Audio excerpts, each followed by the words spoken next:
आपकी मौत एक दौर का मिट जाना है, एक तहजीब का मेयार गया आपके साथ। वो तहजीब का मेयार क्या था? अपनी जो चीज है उससे क्यों आप लोग इतने मुकर रहे हैं, उतने क्यों घबरा रहे हैं? You have to be proud, whatever your heritage is, you have to be proud of it. Delhi और बम्बई में आप करके देखिए, आपको मालूम हो जाएगा, क्योंकि वहाँ की आवाम आइडेंटिफाई करती है और ये जानती है कि हमारी आइडेंटिटी है, हमारी शनाख्त है। इन पुराने फसाड्स में, इस माहौल में, इस फील में, वो हमारे पास नहीं है। आपकी स्टोरीज कहाँ गई? तो ऐसी कई चीजें हैं जो हम भूलते जा रहे हैं।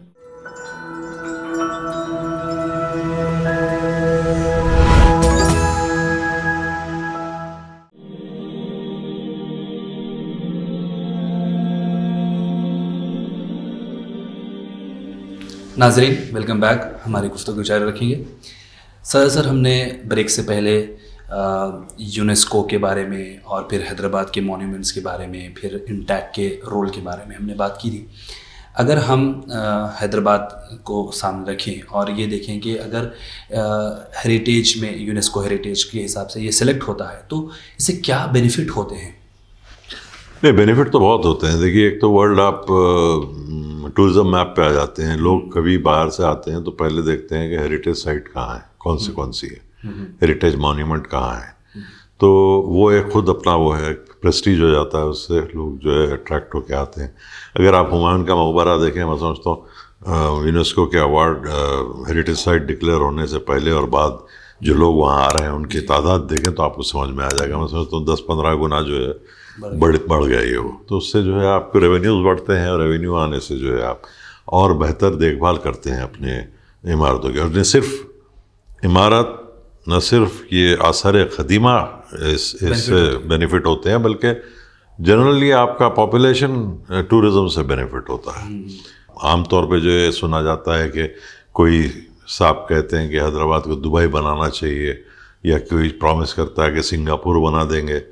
तो क्यों बनाएंगे भाई? सिंगापुर क्यों बनाएंगे? दुबई क्यों? हैदराबाद को हैदराबाद रहने दो। लोग हैदराबाद को हैदराबाद देखने आते हैं, सिंगापुर देखने सिंगापुर जाएंगे, दुबई देखने दुबई जाएंगे। सही। तो ये जो मिसप्लेस्ड एस्पिरेशंस है कि हम जो उसकी तरह दिखें, हम उसकी तरह किसकी बात कर रहे हैं?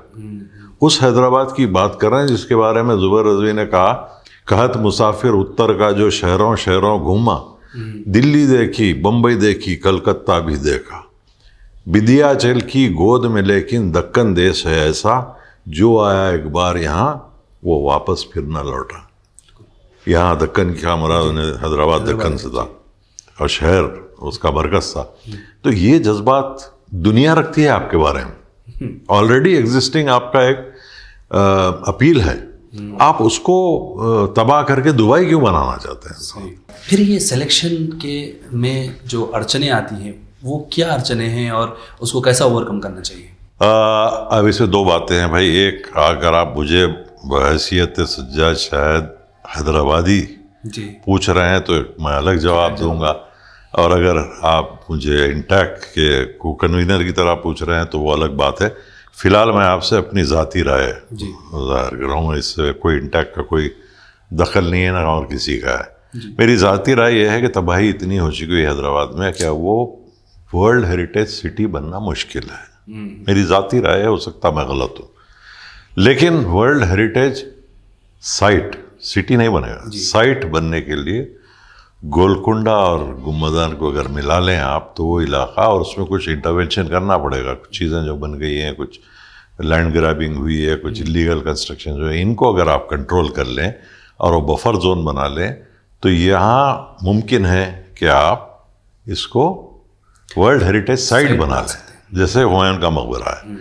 वर्ल्ड हेरिटेज सिटी के लिए बहुत ज़्यादा क्राइटेरिया आपको फुलफिल करना पड़ता है। उसमें एक चीज़ ये है, टैंजिबल और इंटैंजिबल दोनों चीज़ें देखनी पड़ती है।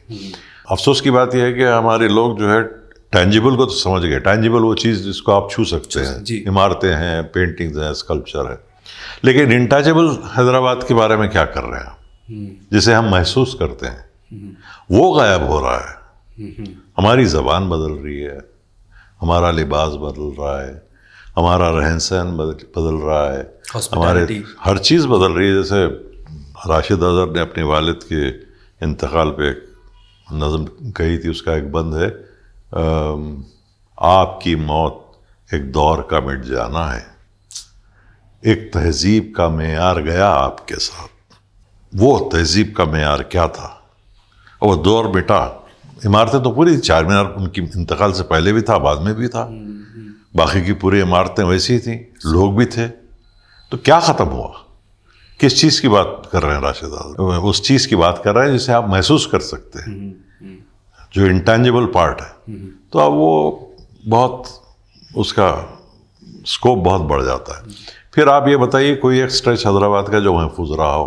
हर जगह जो है आप पत्थरगट्टी में तक मल्टी स्टोरीड, आप बीच में जो है एक सांप जो है तोड़ के स्टील का कुछ तो फ्रेम लगा देते, ये कर देते। हर किस्म की हरकत होती है हैदराबाद में, और आवाम जो है उस पर ऑब्जेक्ट नहीं करती। आवाम को करना चाहिए। कॉन्शियसनेस लेवल दिल्ली और बम्बई में आप करके देखिए, आपको मालूम हो जाएगा। आपको दूसरे दिन उसको सही करना पड़ेगा, क्योंकि वहाँ की आवाम आइडेंटिफाई करती है और ये जानती है कि हमारी आइडेंटिटी है, हमारी शनाख्त है इन पुराने फसाड्स में, इस माहौल में, इस फील्ड में। वो हमारे पास नहीं है। जी सर, अगर हम हमारे स्कूल्स की बात करें, एक चीज़ महसूस होती है कि साइंस और टेक्नोलॉजी के ज़माने में साइंस और मैथमेटिक्स को जितना प्रेफरेंस दिया जाता है, जितनी उसके बारे में फ़िक्र की जाती है, सोशल स्टडीज़ और उसके अंदर का जो एक पार्ट रहता है हिस्ट्री, उसको जो है ना मतलब या तो नेगलेक्ट हो जाता है या बहुत कम उसके ऊपर तवज्जो होती है। अगर ये हेरिटेज के अंदर अगर आगे बढ़ना है, बच्चों को उसके अंदर अपना करियर बनाना है, तो क्या रास्ता इख्तियार करना पड़ेगा स्कूल लेवल पे और फिर स्कूल के बाद के? देखिए, वो माहौल बदला तो हर पुरानी चीज़ से आप अलग होते गए। ये एक दौर आया जिसमें जो है ये समझ आ गया कि सिर्फ इंजीनियरिंग और मेडिसिन ही पढ़ाई है, बाकी सब जो है बेकार है। ये हमारी कम्युनिटी ने भी प्रमोट किया इज्तिमाई तौर पे, मैं समझता हूँ, जो गलत था। उससे नतीजा ये हुआ कि आज आपको सोशल साइंसेस में, लॉ में और दूसरे ह्यूमैनिटीज़ और सोशल दोनों आर्ट्स जी, फारसी वाले कोई नहीं मिलते। सब उर्दू से ही पढ़ने वाले नहीं मिलते। फिर भी उर्दू के मिल जाएंगे हैदराबाद में आपको, लेकिन फारसी जानने वाले कोई नहीं मिलते आपको। अब जो कंजर्वेशन हो रहा है उसके साथ एक म्यूज़ियम की भी बात हो रही थी, वहाँ जो है ढूंढ रहे हैं जी। या तो बिल्कुल ज़ईफ़ लोग हैं, सीनियर लोग हैं जिनको इतने पैसे देने पड़ेंगे कि वो बजट में नहीं है। हम चाहते हैं यंगस्टर्स, तो यंगस्टर्स में कोई महारत ही नहीं है किसी तो आप जो इंटेंजिबल्स बोल रहे थे वो मिसिंग हो जा रहे हैं जी। दखनी समझने वाले नहीं है जी। आजकल हैदराबादी में जो ज़बान बोली जाती है उसको दखनी कहते हैं लोग, हालांकि वो दखनी नहीं है, दखनी कुछ और ही चीज़ थी। ये हैदराबादी है जो आप बोलते हैं। स्कूल्स और बच्चों के लिए एडवाइस ये है कि फ़ख्र कीजिए अपने आप पे, अपने आबा व अजदाद पे, अपने तहजीब पे। कल्चर जो हमारा है बहुत ही समझिए एनकम्पासिंग है। आप अपने कल्चर को समझिए, और ये जो एक इन्फीरियरिटी कॉम्प्लेक्स पैदा किया गया है आपके वालिदैन की तरफ से, मैं हमारे जनरेशन, मैं भी उसमें जिम्मेदार समझता हूँ कि ये सब चीज़ें गलत थी, ये नहीं है। You have to start aping the west, जब भी आप जो है आगे बढ़ सकते हैं। ये गलत है। अंग्रेज़ी तालीम बहुत अच्छा है, अंग्रेज़ी में तालीम पा रहे हैं, मगर आप उर्दू भी पढ़िए, आपकी ज़बान है, आपका पूरे कल्चर जो है उर्दू में है। अब एक दौर ऐसा आएगा कि उर्दू समझने वाले, उर्दू बोलने वाले, उर्दू पढ़ने वाले बहुत ही कम रह जाएंगे, तो वो कहाँ जाएगा पूरा असास आपका। इसीलिए मैं भी ये कोशिश करता रहा हूँ एक ज़माने से। मैं कोई ऐसा वो नहीं है, लोगों ने आप जैसे लोगों ने मिलके हिस्टोरियन बना दिया। मैं हिस्टोरियन हूँ, मैं इंजीनियर हूँ जी। ये मेरा शौक़ था। तो आप अगर बुनियादी तौर पे आपका प्रोफेशन जो भी हो, आपको दूसरी चीज़ में, अब ये है कि इत्तेफाक से ये हो गया कि वो इंजीनियरिंग पता नहीं कहाँ चली गई। मैं जो है आसार कदीमा और कंजर्वेशन का एक्सपर्ट बन गया हूँ जी। अपनी मेहनत से। ये है कि आप साइंस पढ़िए, बिल्कुल पढ़िए, लेकिन अपना दिमाग खुला रखिए और अपनी हिस्ट्री, कल्चर और ज़बान, उर्दू ज़बान, ये इतना बड़ा ख़जाना है कि सिर्फ इसको समझने में और लोगों तक इसको पहुँचाने में दूसरी, मैं समझता हूँ आप एक बहुत ही मुतमईन ज़िंदगी गुजार सकते हैं, बहुत ही सेटिस्फाइड कि आपने कुछ किया है दुनिया। इंजीनियर तो कई हैं, डॉक्टर तो कई है, उसमें से एक आध माहिर बनता है, मगर ये काम से ऐसा है। आप अब जो है हमारे बचपन में देखा हमने नानी से, दादी से, अम्मा से कहानियाँ सुनी थी। आजकल जो है वो हाथ में आप के बच्चों को मोबाइल देते हैं कि उसमें आप देखो तो वो स्टोरीज सुनता है। आपकी स्टोरीज कहाँ गई? वो एक अभी हाल में एक ऐसी कोई इंटरव्यू ले रहे थे, उसमें हैदराबाद के बारे में कह रहा था, और तो मुझे वो याद आया भाई बत्तूर, बीच में मैं अटक गया एक लाइन पे।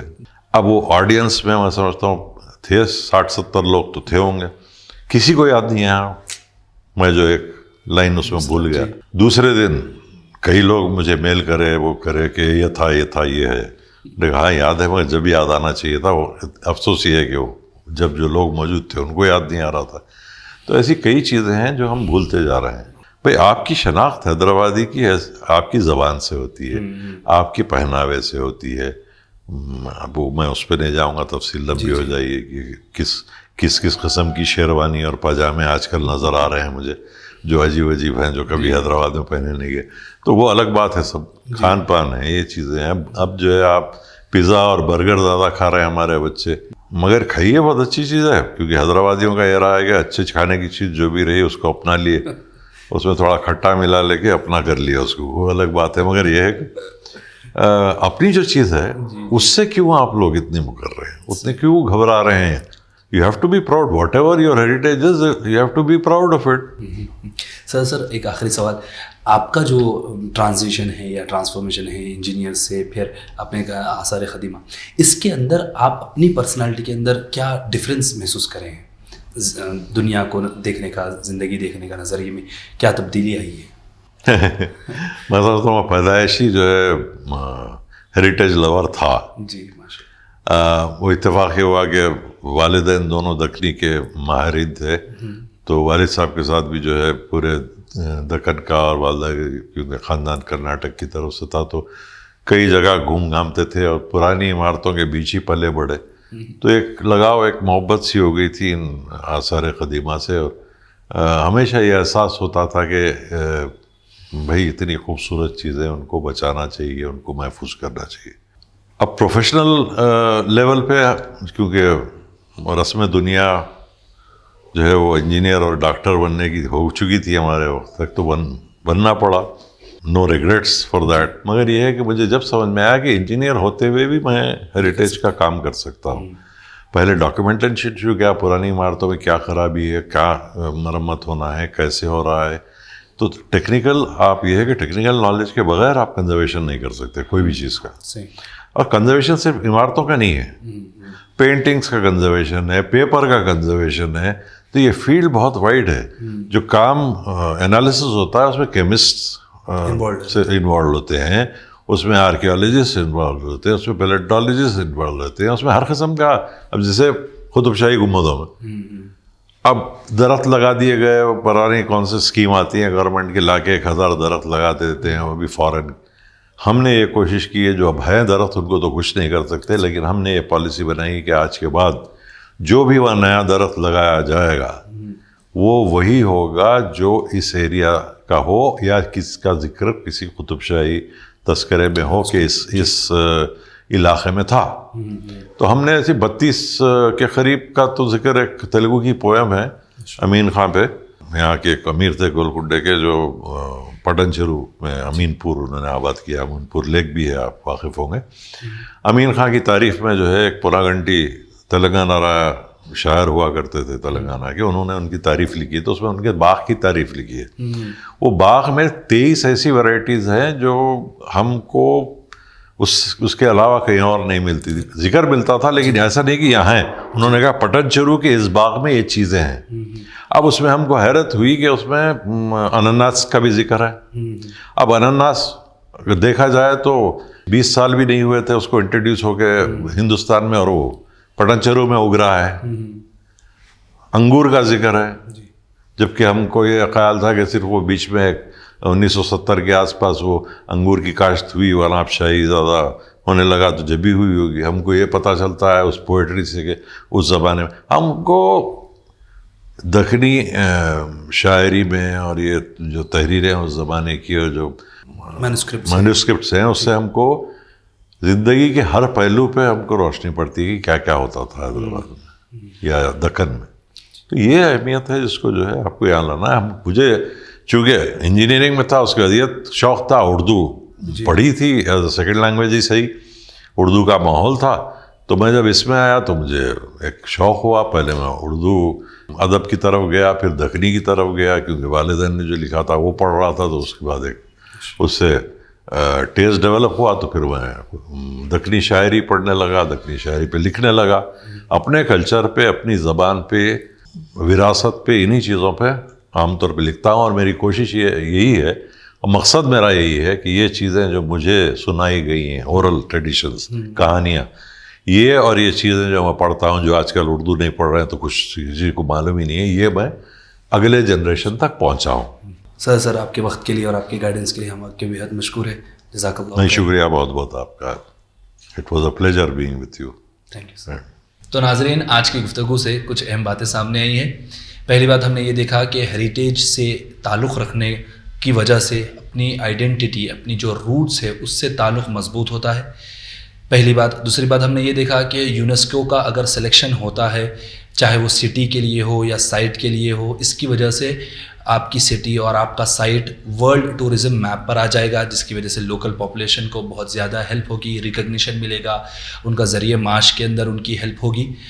अब चूँकि हमारे गेस्ट का ऐसा मानना है कि हैदराबाद तो एज ए सिटी ये यूनेस्को हेरिटेज में सेलेक्ट होना ये मुश्किल है, लेकिन फिर भी साइट्स, ख़ास तौर पे जो गोलकुंडा किला है और उसके अतराफ़ में टोम्स है, 7 टोम्स है, उसकी अगर साइट वाइज अगर जाते हैं तो इसका सिलेक्शन होना ज़्यादा प्रोबेबल है when compare to the entire city Hyderabad. तीसरी बात ये हमने देखी कि लैंग्वेज का ताल्लुक़ बहुत ज़्यादा गहरा होता है कल्चर से। तो अगर हम हेरिटेज को, अपने आसार क़दीमा को अगर हम बचाना चाहते हैं तो हमें चाहिए कि लैंग्वेज को, जो हमारी रूट है, जो हमारी मादरी ज़बान है, उर्दू है, और फिर उसके बाद दक्कनी ज़बान है, उससे हमारा ताल्लुक़ गहरा होना चाहिए, ताकि हमारा वैल्यू सिस्टम, हमारा कल्चर हम प्रिजर्व कर सकें। हम उम्मीद करते हैं कि इस गुफ्तगू से आपको ज़रूर फ़ायदा हुआ होगा। आपसे गुजारिश है कि आप इस वीडियो को ज़रूर शेयर करें और कमेंट सेक्शन में अपना फ़ीडबैक ज़रूर दें। जज़ाकल्लाह।